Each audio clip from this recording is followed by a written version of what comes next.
Ang kapayapaan po mga kapatid. Sa lahat ng mga nasa conference ngayon, shortcutin ko po, hindi ko sana intention na magsalita ngayon dahil nakapag-announce naman ako last Thursday sa ating conference.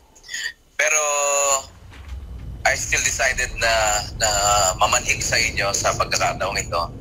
Dahil kanina po kasi kausap ko si Bradley. At sabihin ko na ng diretsa, meron po kasi siyang urgent na kailangan bayaran. Pero wala siyang mahagilap na ibang takip. Sa Monday, kailangan niya. At kanina kausap ko siya, sabi ko, ginagawa na po namin ng paraan na yung mga delegates dito na supposed to be may dadalhin galing sa ating division para sa batch 15. November 5 pa yun. Maipon po ako namin. Hindi ko lang alam kung magkano o paano natin maiipon ng agaran dahil alam niyo naman, mga kapatid, hiwa-hiwalay pa ng lokal yan eh. And ang sistema natin, alam niyo naman na yan, iniipon natin doon sa mga lugar na panggagalingan ng ating mga delegates. Dahil na November 5 pa po yun. Ngayon po ay October 25. Tagal pa nung November 5. Sa Monday, kailangan niya na. At kanina, habang nagsasalita si Siskat dito sa inyo, nagpapalo up si Bradley sa akin, tinatanong niya kung ano nangyari. So, ako po, kilala ko si Bradley, mga kapatid. At siguro, sa marami sa inyo na matagal na rin sa iglesia, alam niyo rin, hindi yun magsasabi pagka mayroon pa yun magagawang paraan. At sa akin nga, sabi ko sa group chat namin ng mga manggagawa, nakakapanlumo na kailangan pang ganito mag-follow up at pakiusap si Bradley sa atin. Hindi dapat ito eh. Alam niyo kung talagang ang diwa natin ay yung nasa Biblia. Hindi kailangan tayong hingan para magbigay. Alam naman natin yun, mga kapatid. Dalawang bagay kasi ang nasa Biblia. It's either maging masunurin ka kung may utos or magkusa ka. Kasi yun ang nasa Biblia. Kung kayo magmasunurin, magkusa, magsisikain kayo ng bunga ng lupain. Ngayon, to cut it short, going back sa sinasabi ko sa inyo, may urgent kasing kailangan takpan si Bradley. Wala naman siyang ibang matatakbuhan.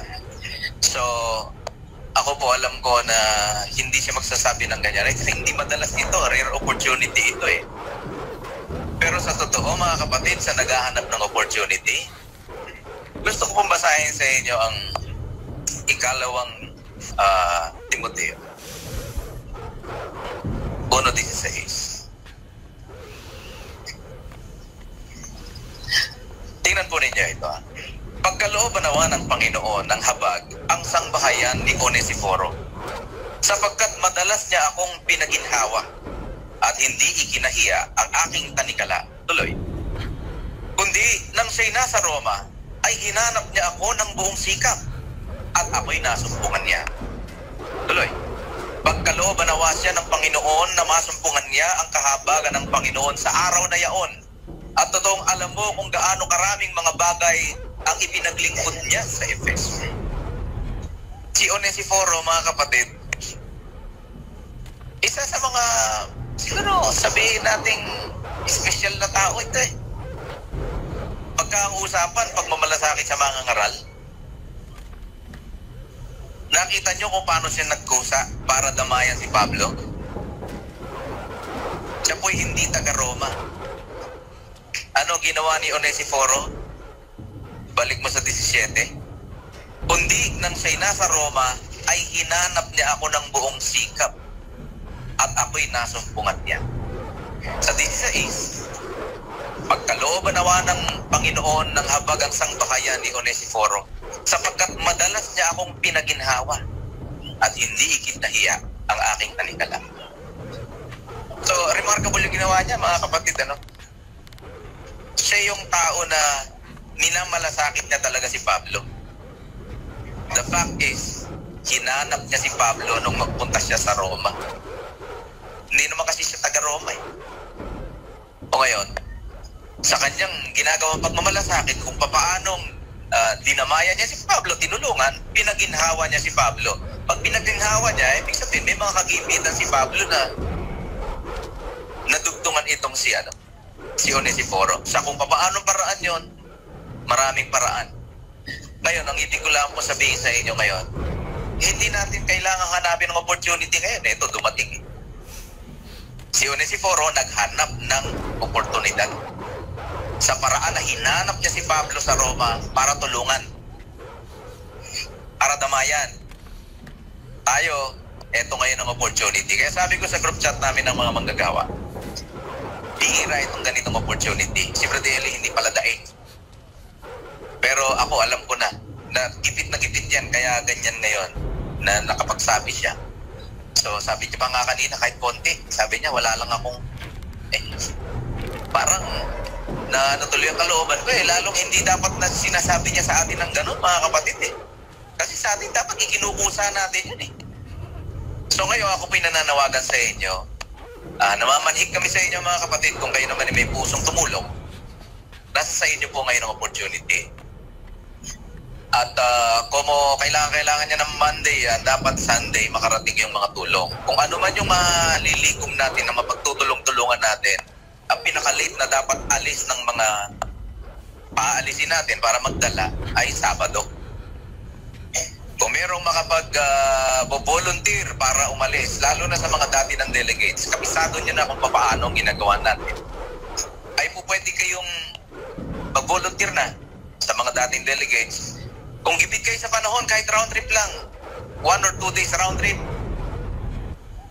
Ngayon, kung wala rin kayong sariling, alam niyo, yung pamasahe na po pwedeng bunutin sa bulsa ninyo sarili, edi pagtulong-tulungan natin mga kapatid. Ang importante kasi ngayon, urgent ito, magawa natin ng paraan. So kung sino po pwedeng mag-volunteer, available.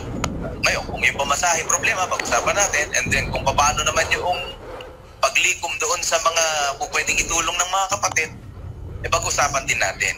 May mga nagtatanong nga sa akin kanina sa chat, pwede raw bang credit card? Hindi kasi madadala doon ang credit card po Kung credit card na ipapasok sa bangko, i-withdraw. Kasi may ganun, di ba? Parang magbabayad ka sa merchant account and then i-withdraw. Mahirap din po yun, tsaka nagkakul tayo sa ganyan. Ang pinakamagandang magawa natin, at ang mabilis na paraan, cash. At kung may maitutulong kayo, na ang maitutulong ninyo, halimbawa, higit sa 100 or 100 or higit sa 100, large bills na agad. Kasi hindi natin pwedeng dalhin doon pa $1, $10. Napakakapal po nun. Tulong nyo na, napapalitan nyo na, ganun yan Kasi pagka inihulog nyo, 5 tig-20, hahanap pa kami ng paraan na, alam nyo yun, uubos pa ng oras yun na yung 5 tig-20 mo ay mapapalitan ng isang pirasong 100. O yung 200 mo, 300 mo, 4 tig-20, tig sa 10, ayun, ang ibig ko sabihin. Sana naintindihan nyo lang po yung point na yun. Pero hindi ibig sabihin, hindi ka pwedeng tumulong kung less than 100. Hindi ko po sinasabi yun. Kasi hindi ko naman malalaman kung magkano tulong nyo Kagaya ng ating pinag-uusapan at ginagawa naman dati pa. Andyan po ang kahon. Hindi nyo kailangan lagyan ng pangalan kung kanino nang galing. Bahala na ang Diyos sa inyo, sa inyong gagawing pagtulong. Pero sinasabi ko sa inyo, ang mga taong nagmalasakit kay Pablo ng una, miski na nga itong si Onesiforo. Kasama ito sa panalangin ni Pablo Nahiwalay si Onesiforo sa kasaysayan, mga kapatid Kaya ang dalangin ni Pablo sa kanya, para sa kanya, pagkalooban nawa ng Panginoon ng habag si Onesiforo. Pati ang kanyang sambahayan, hindi lang basta siya. Bakit? Pinaginhawa niya ako madalas. Hindi niya ikinahiya ang aking tanikala. Nung nasa Roma siya, hinanap niya ako masikap. Hinanap niya ako para tulungan. Talagang hinagilap ni Onesiforo si Pablo. Tayo, eto po ngayon ang opportunity. Hindi nyo kailangan hagilapin si Brad Eli, mga kapatid. Sana magsamantala tayo. So, nananawagan ako sa inyo lahat. Namamanig kami po sa inyo mga kapatid, sa mga nakakaunawa. Sa mga bagong kapatid, hindi nyo pa naintindihan itong mga ganitong mga bagay. Pwede po tayong mag-usap. Ayoko lang mag-consume ng masyadong mahabang oras dito ngayon. Gusto ko lang maiparating sa mga lokal itong urgent na pangangailangan. So with that mga kapatid, sana po naintindihan ninyo. Kung wala kayong dala ngayon, pwede naman hanggang sa Sabado ng madaling araw sa ating pagkakatipon. Pwede nyo na maihulog po yan Pero hanggat maaari sana mga kapatid, huwag nyong ihulog na barya. kung may magagawa din lang kayo at ang ihuhulog naman ninyo, ang amount ay mahigit sa 100 or 100, ipabuo nyo na para right after ng pagkakatipon, kung Sabado aalis yung ating paalisin, dala na niya yon. Hindi na tayo maghahagilap pa ng kung saan natin papapalitan yung tig-20, tig sa 10. Ano po? Yun lang po ang medyo pakiusap ko sa inyo. At para mapabilis po ito. Yun lang po mga kapatid. Maraming salamat sa Diyos. Magandang gabi po.